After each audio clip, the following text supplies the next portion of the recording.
So far, so good. Over 1,000 tests later, the research team had determined that this was very possibly the true burial shroud of Jesus.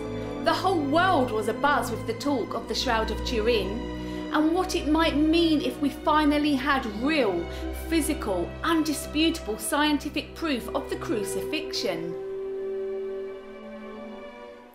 But then something happened to throw the whole question into doubt again. Probably the most important scientific test that was performed on the Shroud of Turin after our examination of the cloth in 1978 was the carbon-14 or radiocarbon dating that was performed on the shroud in 1988, 10 years later. Interestingly enough, there was a 2-hour debate as they stood over the shroud as to where to take this single sample from.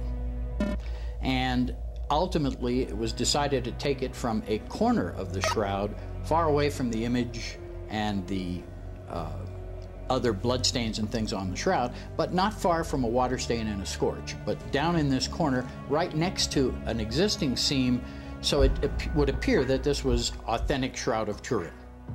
Although in our photographs of 1978, even the regular white light photographs, there was a different color in that area, but we weren't really that concerned about that part of the shroud since we weren't thinking about radiocarbon dating in 78. So we didn't pay much attention to that corner. In 88, that's the corner they sampled from.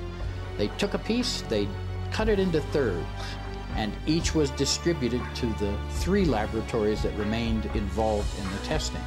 So they took their sample, they did their testing, they came out with their results, which was a medieval date, 1260 to 1390, I believe, and they, with much fanfare, went up on the television and media, and the world headlines were "Shroud is a fake."